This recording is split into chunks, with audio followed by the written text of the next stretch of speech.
Bonjour. Bonjour. Merci d'avoir accepté notre invitation. Alors, près de 8 mois après le début de la mobilisation, on a assisté la semaine dernière à la plus faible mobilisation depuis le 17 novembre. Est-ce que, comme beaucoup, vous estimez que ce ne sont pas les chiffres qui doivent interpeller, mais plutôt la durée de ce mouvement? C'est clair que ce n'est pas les chiffres, c'est la durée. On est en vacances et au bout de 8 mois, il y a encore des gens dans la rue. Il y a encore des gilets jaunes. Et en plus, très honnêtement, Nadège, avec toutes les conneries que fait le pépère Macron en ce moment, mais c'est un bonheur de redémarrer en septembre. Quand vous voyez comment il traite les allocations chômage, entre 500 000 et 1 million de personnes qui vont plus rien toucher bientôt, comment il vient de traiter les enseignants avec le bac en organisant, je dis bien en organisant, une truanderie sur les chiffres, une truanderie pour que tout le monde ait le bac.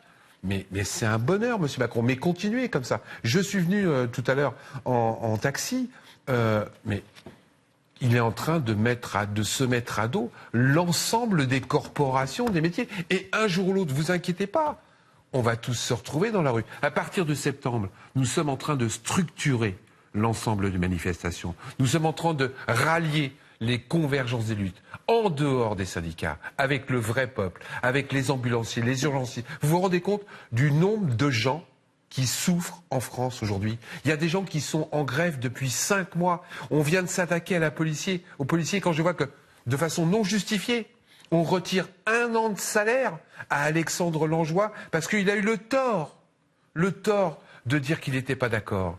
Que maintenant on va s'attaquer aux hauts fonctionnaires, que ceux qui vont pas marcher dans les lignes, qui vont pas marcher à la baguette, on va leur taper sur les doigts. Mais dans quel pays on est, Nadège? Est-ce qu'on est encore en France, le pays des droits de l'homme?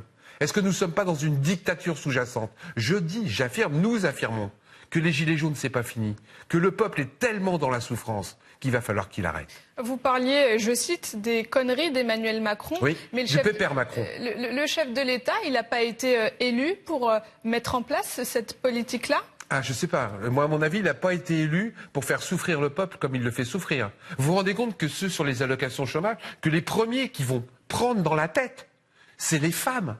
C'est les emplois précaires, c'est ceux qui n'ont pas de boulot, c'est encore les petits, c'est encore les pauvres à qui on demande de pressurer. Et pendant ce temps-là, je m'aperçois qu'il y a une entreprise qui s'appelle par exemple Carvinac, qui vient de payer 30 millions d'amende uniquement parce qu'ils ont fait de la fraude fiscale, mais de façon énorme. Et puis ces gens, ils n'ont même plus de poursuite pénale. Et aujourd'hui, vous portez une cravate jaune, parce que ce que je vous dis est véridique. Vous avez une amende de 135 €.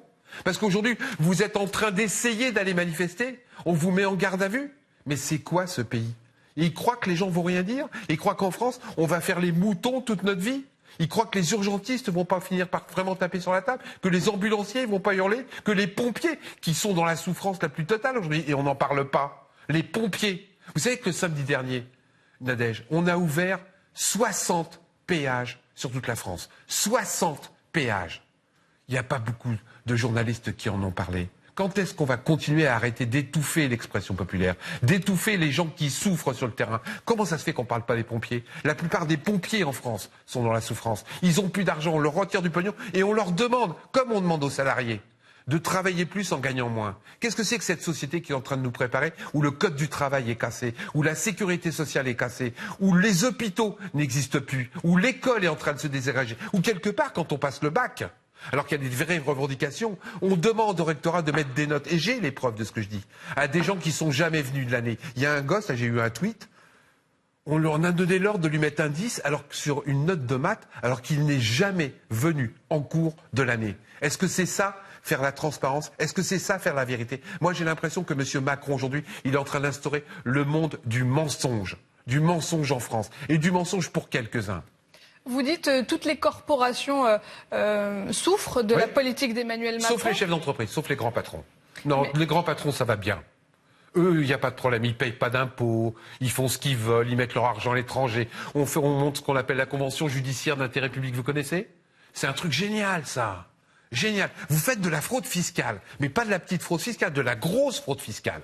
Vous passez un petit coup de téléphone à Bercy, vous payez une petite amende, vous êtes absous, plus aucune poursuite pénale.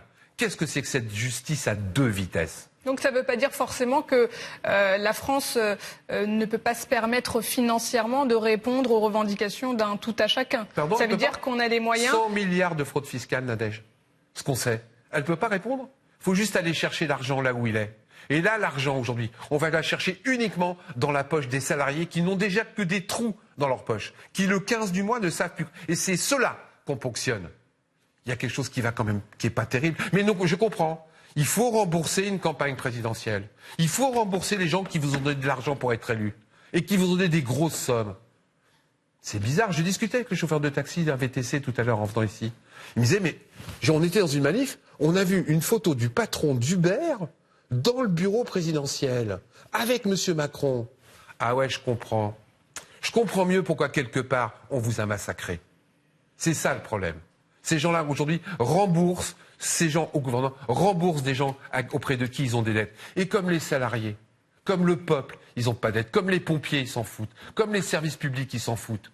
Pourquoi on ne les massacrerait pas? Qu'est-ce qu'il faut faire alors? Continuer à manifester coûte que coûte? On en est au 34e samedi de mobilisation. Jusqu'à quand ça peut durer? Jusqu'à la fin du quinquennat d'Emmanuel Macron? Jusqu'à ce qu'il cède, Nadège. Parce que nous sommes le nombre. Nous sommes la force. Nous sommes la justice. Et n'oubliez jamais, ces gens-là, c'est nous qui les payons. Donc c'est nos employés. Donc il y en a marre que nos employés fassent ce qu'ils veulent de nous sans en plus nous demander notre avis, parce que tout se fait en douce. Je suis en train de préparer un livre qui va sortir fin septembre, mais je suis effaré de ce que j'ai découvert pendant que les Gilets jaunes étaient dans la rue, les décrets, les ordonnances qui sont passées. Je viendrai vous en parler, vous allez pleurer.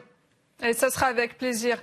Philippe Pascot, merci d'avoir répondu à nos questions. Je rappelle que vous êtes écrivain et auteur de votre ouvrage, du dernier ouvrage, Pilleurs de vie, qui connaît un grand succès. Merci beaucoup. Et en plus, je connais l'auteur. Moi aussi. Merci.